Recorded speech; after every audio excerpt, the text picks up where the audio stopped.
Shalom Bapak Ibu sahabat Galilea yang diberkati oleh Tuhan Yesus. Selamat pagi, apa kabar hari ini? Apa yang kau pikirkan? Buang semua pikiran negatif yang hanya mendatangkan kekhawatiran, kegelisahan. Karena satu hal yang pasti bahwa kalau kita ada hari ini, Tuhan yang adakan bagi kita. Dan sudah pasti Tuhan punya rancangan atas hidup kita adalah rancangan damai sejahtera. Keberhasilan, kemenangan, kesuksesan, itu yang Tuhan rancangkan bagi setiap kita. Karena itu kita harus cari dahulu kerajaan Allah dan kebenarannya, maka semuanya akan ditambahkan kepada kita. Sebab itu sebelum kita beraktivitas, mari kita siapkan diri untuk kita masuk dalam hadirat Tuhan. Kita mau baca dengar renungkan firman-Nya. Mari kita berdoa. Bapa Surgawi, Bapa di dalam nama Yesus Kristus, dikuduskanlah namamu, datanglah kerajaan-Mu, jadilah kehendak-Mu di bumi seperti di surga. Kami datang di hadapan-Mu mengucap syukur dan bersuka cita karena Tuhan yang mengadakan hari ini bagi kami. Karena itu kami berterima kasih karena Engkau telah menjaga, memberkati istirahat tidur kami di sepanjang malam yang telah berlalu. Dan hari ini sebelum kami beraktivitas, kami hendak baca dengar renungkan firman-Mu. Urapi kami, buka hati pikiran kami, urapi juga hamba-Mu yang tidak ada apa-apanya. Di dalam nama Yesus Kristus kami berdoa dan mengucap syukur. Amin. Bapak Ibu, kita baca di Lukas pasal 7 ayat 1 sampai dengan ayatnya yang ke-10. Setelah Yesus selesai berbicara di depan banyak orang, masuklah ia ke Kapernaum.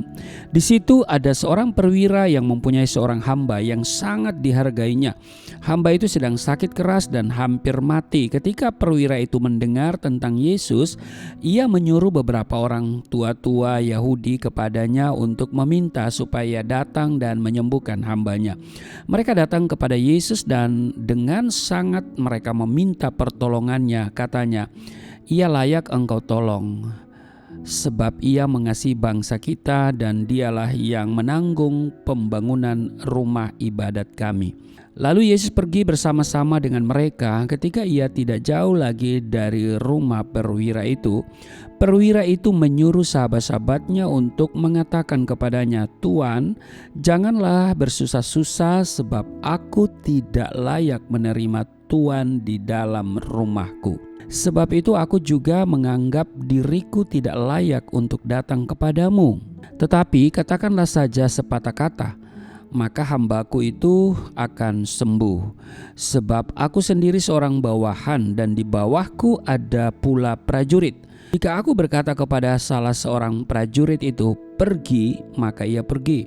Dan kepada seorang lagi, 'Datang,' maka ia datang. Ataupun kepada hambaku, 'Kerjakanlah ini,' maka ia mengerjakannya." Ayat 9, setelah Yesus mendengar perkataan itu, ia heran akan dia dan sambil berpaling kepada orang banyak yang mengikuti dia, ia berkata, "Aku berkata kepadamu, iman sebesar ini tidak pernah aku jumpai sekalipun di antara orang Israel." Ayat 10, dan setelah orang-orang yang disuruh itu kembali ke rumah, didapatinya lah hamba itu telah sehat kembali. Demikian di Lukas pasal 7 ayat 1 sampai dengan ayatnya yang ke-10. Bapak Ibu sahabat Galilea yang diberkati oleh Tuhan Yesus, hari ini saya akan melihat iman seorang perwira di Kapernaum yang berlatar belakang kafir ya. Sejak perjumpaannya dengan Yesus, Tuhan Yesus berkata, "Iman sebesar ini tidak pernah aku jumpai." Satu hari saja berjumpa atau bertemu dengan Tuhan Yesus, ia sudah memiliki iman yang besar. Bagaimana dengan kita semua? Sudah berapa lama engkau jadi Kristen?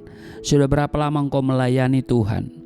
Saudara, pertanyaannya, apakah engkau sudah memiliki iman yang besar? Dan karena itu berkenan kepada Tuhan. Soal berkenan kepada Tuhan bukan soal iman besar atau kecil. Dan karena itu ada dua hal penting yang dapat kita pelajari dari perwira ini, sehingga ia disebut memiliki iman yang besar, yaitu perbuatan imannya dan buah imannya. Nah, untuk hal ini ada 4 prinsip kebenaran firman Tuhan yang mendasari perbuatan imannya, yaitu yang pertama, iman merupakan dasar seseorang dalam mengambil keputusan. Betul? Ibrani 11 ayat 1 di sana menulis iman adalah dasar dari segala sesuatu yang kita harapkan dan bukti dari segala sesuatu yang tidak kita lihat. Nah, perwira dari Kapernaum ini adalah orang kafir, Bapak Ibu. Bertahun-tahun ia diajarkan bagaimana menyelesaikan masalah secara kafir. Namun ketika hambanya terbaring sakit dan hampir mati, perwira ini mengambil keputusan untuk apa? Datang kepada Yesus. Walaupun di awal dia menyuruh orang untuk datang kepada Yesus dan dia juga minta tolong kepada orang-orang Yahudi. Tetapi saya percaya bahwa perwira Kapernaum ini sudah ambil keputusan untuk mengikut Yesus sebagai Tuhan dan Juru Selamat. Dia percaya bahwa Yesus mampu melakukan segala sesuatu. Dan karena itu dia percaya sanggup menyembuhkan hamba yang sangat dihormati itu yang sedang sakit. Jadi yang pertama, ingat, iman merupakan dasar seseorang dalam mengambil keputusan. Perwira Kapernaum ini mengambil keputusan untuk meminta supaya Yesus datang untuk menyembuhkan hambanya yang sakit. Itu karena berdasarkan iman. Yang kedua, prinsip yang kedua, iman membuat seseorang berkenan di hadapan Tuhan. Ibrani 11 ayat 6 di sana menjelaskan bahwa tanpa iman kita tidak berkenan kepada Allah. Perhatikan bahwa Tuhan Yesus berkenan kepada perwira Kapernaum ini karena iman. Karena iman yang dia miliki, bukan karena perbuatannya. Ia menjumpai Yesus dan berkata, saya tidak layak. Iya kan? Nah saudara, itu adalah tindakan iman yang bersumber dari hati yang disertai kerendahan hati dan ketulusan. Di dalam imannya itu, Tuhan menyempurnakan perbuatannya. Amin. Prinsip yang ketiga, iman membawa kekuatan untuk berharap. Ketika perwira ini sedang berbicara dengan Yesus, mungkin ada juga yang menghalang-halangi sambil berkata, jangan susah-susahkan guru, hambamu sudah mati. Ya kan? Itu juga yang terjadi misalnya kalau kita baca di dalam Lukas pasalnya yang ke-8 ya.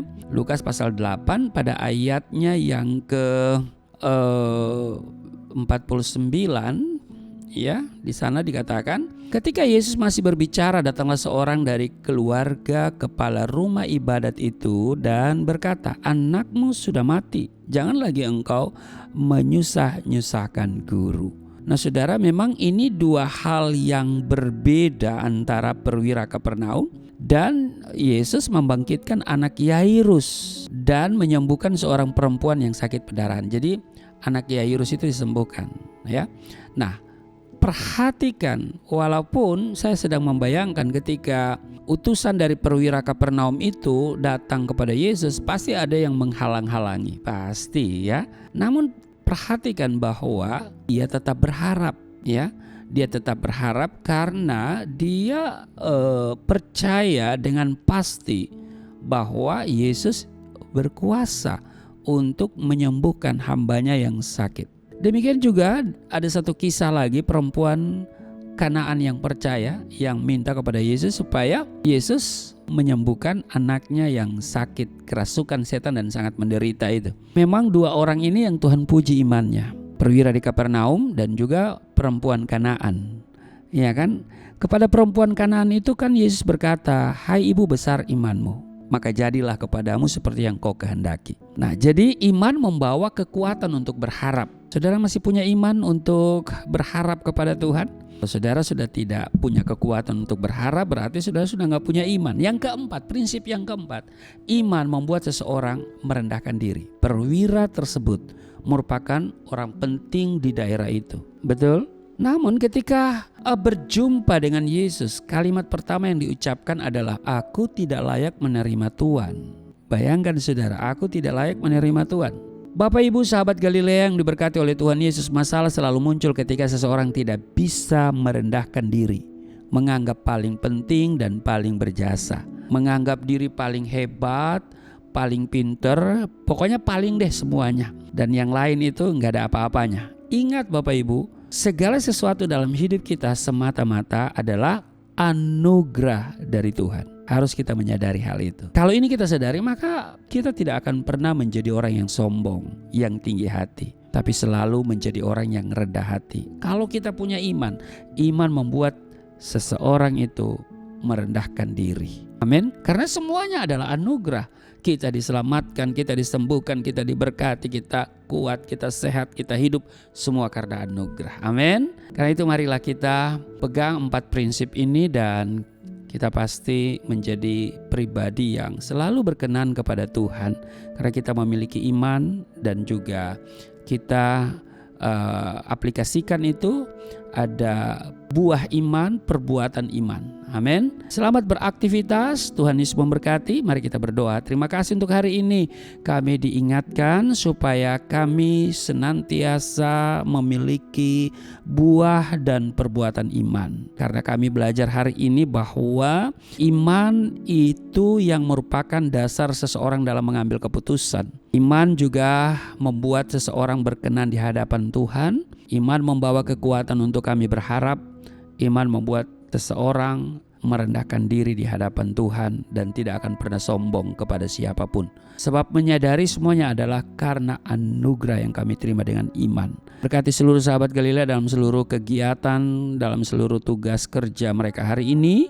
Ada perlindungan, ada berkat yang melimpah, ada keberhasilan, ada target yang dicapai, semua karena anugerah. Maka diberkati semuanya, sehat sempurna. Hari ini kami penuh dengan sukacita. Di dalam nama Yesus kami berdoa dan mengucap syukur. Amin.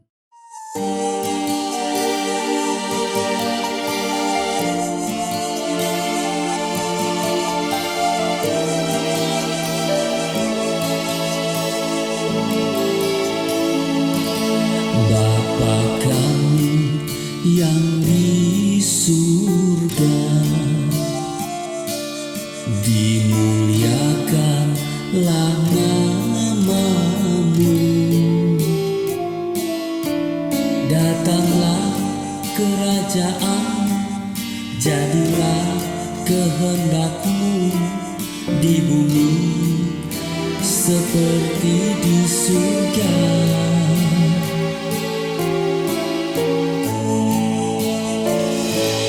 Berikanlah kepada kami makanan yang secukupnya. Ampunilah dosa kami seperti kami mengampuni orang yang bersalah pada kami.